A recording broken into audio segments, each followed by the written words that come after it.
મંડળ દ્વારા દર વખતે સુંદર આયોજન કરવામાં આવે છે, શું આપ તમામને જણાવતા હર્ષ થાય કે આ વર્ષે પણ જે આપણે 14 થી 18 તારીખ સુધીમાં જે સૌરાષ્ટ્રનો મુખ્ય લોકમેળો જે કહેવાય છે, આ લોકમેળાનો તૈયારીઓ મોટાભાગે અંતિમ સ્તર સુધી પહોંચી ગઈ છે. આ તમામ એક્ટિવિટીઝ જે મુખ્ય પરત્વે આપણે સ્ટોલની હરાજી કરવાની હોય અને તમામ પાર્ટીઝને સ્ટોલ આપવાની હોય, આમાં ઓનલી 24 સ્ટોલ આજની તારીખમાં બાકી છે. બાકી તમામ સ્ટોલ્સ જે છે અથવા તો હરાજીથી મળી ગઈ છે અને હરાજી પછી અમને અમુક ફોર્મ્સ રિસીવ થઈ ગયા છે જે લોકો અપસેટ પ્રાઇસ ઉપર લેવા ઈચ્છે છે. મને અપેક્ષા છે આ 24 પણ આપણા મેળો શરૂ થાય આના પહેલાં અપસેટ પ્રાઇસ ઉપર લોકો લઈ જશે અને સ્ટોલ્સની જે પ્રગતિ જે છે બીજા વર્ષોમાં પણ કમ્પેરેટિવલી આપણે જોઈએ છીએ તો આના અનુરૂપ છે. 52ના અલોટમેન્ટ લેટર પણ આપી દીધા છે. આજે જેટલા પણ બાકી હશે તમામ અલોટમેન્ટ લેટર જે છે આજે મોટાભાગે મળી જશે. આપણા તમામ ટેન્ડર જેટલા પણ છે, સિવિલ વર્કનો હોય, ઇલેક્ટ્રિકલનો હોય, સાઉન્ડનો હોય, એલઈડીનો હોય, આ તમામ ટેન્ડર્સ જે છે આ પૂર્ણ થઈ ગયા છે અને આના એગ્રીમેન્ટ પણ થઈ ગયા છે. એજન્સીઓએ સ્થળ ઉપર કામ કરવાનું મોટાભાગે શરૂ કરી દીધો છે. ઓનલી 3 જ ટેન્ડર, સિક્યોરિટી, એક ડ્રોનનો જે હું આપને પછી બ્રીફ કરીશ અને એડવર્ટાઇઝમેન્ટ આ અત્યારે પ્રોસેસમાં છે. આ પણ મેળા શરૂ થતાં પહેલાં શરૂ થઈ જશે. આપણે આ મેળામાં કલ્ચરલ એક્ટિવિટીઝ જે છે આ ખૂબ સારી રીતે થાય અને રાજકોટના અને જ્યાં મેળામાં આવતા હોય તમામ જે આપણા મેળામાં આવતા હોય અને એક ખૂબ સારો એન્ટરટેનમેન્ટનું માધ્યમ મળે આને માટે તારીખ 14 અઘોરી ગ્રુપ, 15 તારીખે અલ્પાબેન પટેલ, 16 તારીખે રાજુ જાદવ ગ્રુપ, 17 તારીખે રાજદાન ગઢવીનો ગ્રુપ અને 18મી તારીખે અનુરોધ અહીરનો ગ્રુપ. આની સાથે સાથે 34 જેવા આને સાથે રાખીને 34 જેવા કલ્ચરલ આઇટમ્સ જે હશે આ નામચીન કલાકારો દ્વારા પ્રસ્તુત કરવામાં આવશે. આમાં ડાન્સ છે, ડ્રામા છે, ફોક ડાન્સ છે, ક્લાસિકલ ડાન્સ છે, મ્યુઝિક છે, આ તમામ એક્ટિવિટીઝ છે. સાથે સાથે અમે આ વર્ષે નક્કી કર્યું છે કે આપણા સૌરાષ્ટ્રના જે ઉભરતા સિંગર્સ જે છે, મ્યુઝિકમાં જે પણ આર્ટિસ્ટ હોય આ તમામને પણ એક સ્ટેજ મળે, જેથી કારણ કે આપણી તમામ તૈયારીઓ ઓલરેડી હોય છે, આ આપણા ઉભરતા સિંગર્સને, ઉભરતા મ્યુઝિશિયન્સને સ્ટેજ મળે આને માટે એક વ્યવસ્થા કરવામાં આવી છે.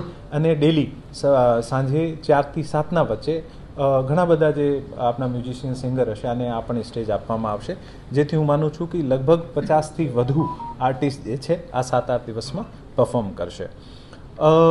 ડિઝાસ્ટર મેનેજમેન્ટના પોઈન્ટ ઓફ વ્યૂથી આપણે અહીંયા આ વર્ષે ડ્રોન અને એઆઈ મારફત ક્રાઉડ કંટ્રોલનો જે છે આ એક્ટિવિટી હાથ ધરવામાં આવી છે. આનું ટેન્ડર ઓલરેડી લાઈવ છે, આવનારા દિવસોમાં પૂરો થઈ જશે. સાથે સાથે જે પોલીસના વોચ ટાવર્સ છે આમાં 5 મુખ્ય જ્યાં સૌથી વધારે ક્રાઉડ હોય છે આવા સ્થળો પર ક્વિક રેસ્પોન્સ ટીમ રાખવામાં આવશે. આ ક્વિક રેસ્પોન્સ ટીમમાં એસડીઆરએફ અથવા એનડીઆરએફ, હેલ્થના માણસો, ફાયરના માણસો અને પોલીસના જવાનો હશે, જેથી ક્રાઉડ મેનેજમેન્ટના ભાગરૂપે જ્યારે ટાવર પરથી કોઈ પણ સૂચના મળે અથવા બીજી રીતે આપણને સૂચના મળે તો આપણી ટીમ ઝડપથી ત્યાં સ્થળ ઉપર પહોંચીને કોઈ પણ ઇસ્યુઝ બનતો હોય તો આનું નિરાકરણ કરી શકશે. સાથે સાથે આખા મેળાના પ્લાનિંગના ભાગરૂપે એક ડેડિકેટેડ ઇવેક્યુએશન પ્લાન પણ બનાવવામાં આવ્યું છે, જેથી ભગવાન ના કરે પણ કોઈ નાનો મોટો ઇસ્યુ થાય તો આપણે ઝડપથી આને પહોંચી વળીએ શકીએ. સાથે સાથે તમામ એચઓડી જેટલા પણ હશે આ તમામને વોકી ટોકી આપવામાં આવશે, જેથી એકબીજા સાથે ઝડપથી કમ્યુનિકેશન કરી શકશે અને કોઈ પણ સ્થિતિ હોય ત્યાં ઝડપથી રેસ્પોન્સ આપી શકશે. પાર્કિંગ સ્થળો ઉપર પોલીસ દ્વારા એક સૂચન હતો કે દર વખતે અમુક બાઇક્સની અથવા ગાડીઓની ચોરી થઈ જતી હોય છે. આ વર્ષે અમે એવું પ્લાન કર્યું છે કે તમામ 5ના 5 દિવસે ડિફરન્ટ કલર્સની રિસીટ જે છે યુનિક નંબરવાળી આ પોલીસને જ્યાં પણ આપણું અમારો એક માણસ હશે જે તમામ પાર્કિંગવાળાને નિઃશુલ્ક આપશે અને પોલીસને જ્યારે આ યુનિક નંબરની જે રિસીટ બતાવવામાં આવશે તો જ પોલીસના અધિકારી જે છે અથવા કર્મચારી જે છે આ વ્હીકલ લઈ જવા દે, જેથી ચોરો જે છે આ ચોરીનો બનાવ છે આમાં મહદઅંશે રોક લાગે.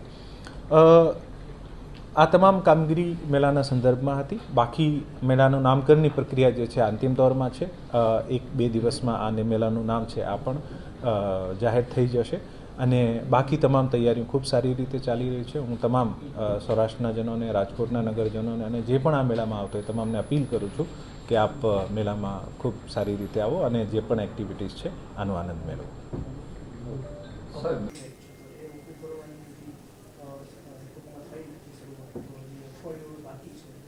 યાંત્રિક રાઇડ માટે યાંત્રિક રાઇડ્સના જે પણ ઓનર્સ છે અને પરફોર્મન્સ લાઇસન્સ લેવા માટે સીપી સાહેબની કચેરીમાં આવેદન કરવાનું હોય છે અને આ કમિટી આખું સ્ક્રુટની કરીને પછી આપને આ યાંત્રિક રાઇડ્સના જે પણ ઓનર્સ છે અને યાંત્રિક રાઇડની પરમિશન આપતું હોય છે. મારી અપીલ છે યાંત્રિક રાઇડના તમામ ઓનર્સને કે આપ ઝડપથી રાઇડ ઇન્સ્ટોલ કરો અને પરમિશનની પ્રક્રિયામાં આગળ વધો.